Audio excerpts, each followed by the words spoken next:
Hi there, my name is John Green, and this is Crash Course World History. Today we're going to talk about Egypt. No, not that Egypt. Older, less fictional. Yes, that one. Ancient Egypt is probably the most influential of the River Valley civilizations. Like, you may not recognize any Assyrian kings or Assyrian language, but you probably do know King Tut, and you may recognize that the Eye of Horus is right now staring at me and judging me. I can feel your judgment.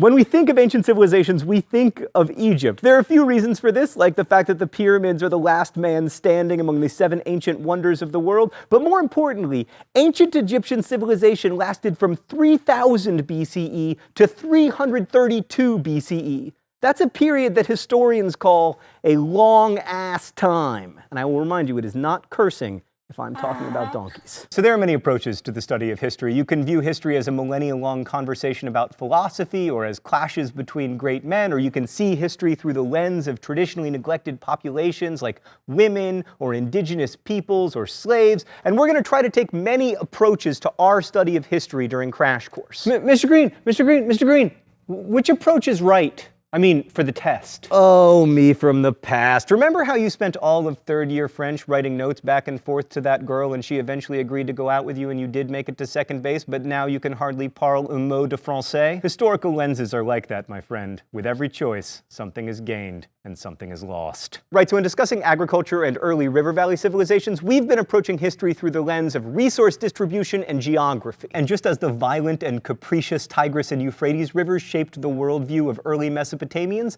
the Nile shaped the worldview of the Egyptians. Let's go to the thought bubble. The Nile was regular, navigable, and benign, making for one of the safest and richest agricultural areas in the world. Each summer, the river flooded the fields at precisely the right time, leaving behind nutrient-rich silt for planting season. Planting was so easy that Egyptians just tossed seeds around the silty earth and then let their cattle or pigs walk on it to press the seeds into the ground, and then boom, grain and figs and wheat and pomegranates and melons and joy. Unlike most river valley civilizations, Egyptian communities existed only along the Nile, which was navigable enough to get valuable resources downstream, from timber to gold, which the Egyptians considered the divine metal, thereby introducing an idea that would eventually culminate in Mr. T. The Nile was also easily tamed. While other river valley civilizations needed complicated and labor-intensive hydraulic engineering projects to irrigate crops, the Nile was so chill that Egyptians could use a simple form of water management called basin irrigation, in which farmers used floodwaters to fill earthen basins and canals for irrigation. In short, the awesomeness of the Nile meant Egyptians could create big food surpluses with relatively little work, allowing time and energy for some pretty impressive projects. Also, the Nile may help explain ancient Egypt's general optimism. While ancient Sumerian religion, for instance, saw the afterlife as this gloomy, dark place, Egyptians were often buried with things that were useful and pleasurable to them in life, because the afterlife was seen as a continuation of this life, which, at least if you lived along the Nile, wasn't half bad. Thanks, Thought Bubble. And now, my dear pupils, I shall terrorize you with the oppression of dates. No, dates.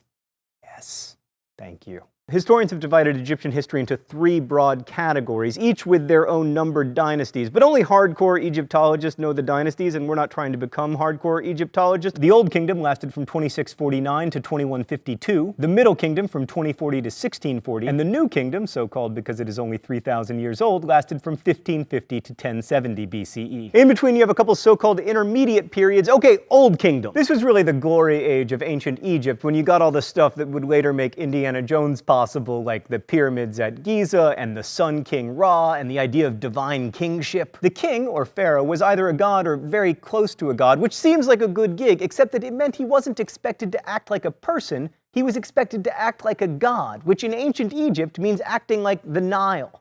Calm, cool, benevolent. There's no fun in that. And then, of course, there are the pyramids, which, aside from remaining impressive to behold, represent a remarkable degree of political and social control over the population, because it is not easy to convince people to devote their lives to building a sarcophagus for someone else. The most famous pyramids were built between 2575 and 2465 BCE. The one with the Sphinx was built for Khephren. The largest, the Great Pyramid, was built for the pharaoh Khufu. The pyramids were built partly by peasants who were required by Egyptian law to work for the government a certain number of months per year, and partly by slaves, but not by Moses and the Jews, who showed up on the scene long before the pyramids were ever even a twinkle in Khufu's eye. This leads to an overwhelming question.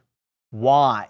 Why, in the sweet name of Ra, would anyone ever build such a thing? Well, let's start with Ra. So Ra started out as a regional god reigning over Heliopolis, but he eventually became really central to the entire pantheon of gods in ancient Egypt. He was the god of the sun, but also the god of creation. And the thinking was that if humans did their jobs, then the pantheon of gods would maintain cosmic order. And since the pharaohs became gods upon their death, it made sense to please them, even unto pyramids. Egyptian popular religion also embraced the belief in amulets and magic and divination, and the belief that certain animals, especially cats, had divine power. And yes, I did bring that up just so I could lolcat. Old Kingdom Egypt was also remarkably literate. They had two forms of writing, hieroglyphics for sacred writing, and then demotic script for recording contracts and agreements and other boring stuff. The last thing I want to say about Old Kingdom Egypt, it was ridiculously rich. But then, around 2250 BCE, there were a series of droughts and pharaohs started fighting over who should have power, and we had an intermediate period,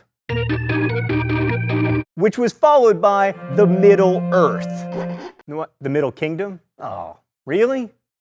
That's a bummer, Stan. I want it to be the Middle Earth. How awesome would that be? Like right in the middle of Egyptian history, there were hobbits. So the Middle Kingdom, which apparently had no hobbits, restored pharaonic rule in 2040 BCE, but with some distinct changes. First, the new rulers were outsiders from downriver in Nubia. Second, they fostered a new pantheon of gods, the star of which was Amen, which means hidden. So here's a little lesson from history. Hidden gods tend to do well because they're omnipresent. So Amen eventually merged with Ra to form the god Amen-Ra, who was like the best god ever, and all the Middle Kingdom pharaohs made temples for him and devoted all of their surplus to his glory. The Middle Kingdom also developed an interest in conquering, specifically the new pharaoh's homeland of Nubia, and they developed a side interest in getting conquered, specifically by the Semitic peoples from the Levant. They were able to conquer much of Egypt using superior military technology like bronze weapons and compound bows and chariots of fire.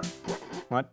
They're just regular chariots? Stan, why are you always killing my dreams? One group, the Hyksos, were able to conquer all of Egypt, but rather than destroying Egyptian culture, they just relaxed like the Nile and assimilated into the Egyptians. And the Egyptians adopted their military technology, and then the Egyptians destroyed the Hyksos and expelled them from Egypt. And then by 1550 BCE, there was again an Egyptian pharaoh, Ahmosis, whose name only sounds like an STD. Anyway, after all this conquering and being conquered, Egypt eventually emerged from its geographically imposed isolationism and... Can we cue the New Kingdom graphic, please? There it is. New Kingdom Egypt continued this military expansion, but it looked more like an empire, particularly when they headed south and took over land in an attempt to find gold and slaves. Probably the most expansive of the New Kingdom pharaohs was Hatshepsut, a woman who ruled Egypt for about 22 years and who expanded Egypt not through military might, but through trade. But most New Kingdom pharaohs, being dudes, focused on military expansion, which brought Egypt into conflicts with the Assyrians, who you'll remember from last week, and then the Persians, and then Alexander the Great, and finally the Romans. On the whole, Egypt probably would have been better off enjoying its geographical isolation and not trying to conquer new territory, but all of Egypt's friends had jumped off a bridge, so... One last thing about the New Kingdom. There was this crazy New Kingdom pharaoh named Akhenaten who tried to invent a new god for Egypt. Aten. Akhenaten was kind of the Kim Jong-il of ancient Egypt. Like, he had this feared police force and this big cult of personality, and also he was a nut job. Anyway, after his death, he was replaced by his wife, and then a daughter, and then a son, Tutankhaten, who turned his back on the weird god Aten and changed his name to Tutankhamun. And that is about all King Tut did before he died, probably around the age of 17. Honestly, the only reason King Tut is famous is that most pharaohs had their graves robbed by ancient people, and King Tut had his grave robbed by 20th century British people. Which brings us to the open letter. An open letter to King Tut. Oh, but first we gotta find out what Stan left for me in the secret compartment. The pen. I don't... Ah! The shock pen! Stan! That's a terrible, terrible gift for the secret compartment. Dear King Tut, I know that as pharaohs' lives go, yours was pretty poor. First, you had to marry your sister, which hopefully you weren't that psyched about. Plus, you had a cleft palate and probably scoliosis. Plus, you died before reaching adulthood. But dude, you have had the best afterlife ever. Since your body was discovered in 1922, you've become probably the most famous ancient person. There have been lots of books about you, scholars have devoted their lives to you. Dude, we're so obsessed with you that we use this fancy new technology to scan your body and establish that you probably died of an infected broken leg and/or malaria. Also, you've inspired such seminal works of art as the Discovery Kids series Teutonstein, which my son forces me to watch. Your relics have been to 6 continents. So it all works out in the end, man. Well, I mean, you're still dead, so that kind of sucks. Best wishes, John Green. King Tut leads us nicely to the really crucial thing about Egyptian culture. Because King Tut lived right around the same time as the pyramids, right? Wrong. Remember, the pyramids were built around 2500 BCE during the Old Kingdom. King Tut died in 1322 BCE. 1,200 years later. That's 5.5 Americas, but because Egypt was so similar for so long, it all tends to blend together when we imagine it. Ancient Egypt lasted 1,000 years longer than Christianity has been around, and 800 years longer than that other super long-lived civilization, China. So there was an entire culture that lasted longer than Western civilization has existed, and it had run its course before the West was even born. Next week, we'll be looking at the Persians and the Greeks. I'll see you then. Crash Course is produced and directed by Stan Muller. The show is written by Raoul Meyer, my high school history teacher, and myself. Our script supervisor is Danica Johnson, and our graphics team is Thought Bubble. Last week's phrase of the week was male models. You can take your guess at this week's phrase of the week in comments and also suggest future phrases of the week. And if you have any questions about today's video, leave them in comments, and our team of semi-professional quasi-historians will endeavor to answer them as best we can. Thanks for watching, and as we say in my hometown, don't forget to be awesome.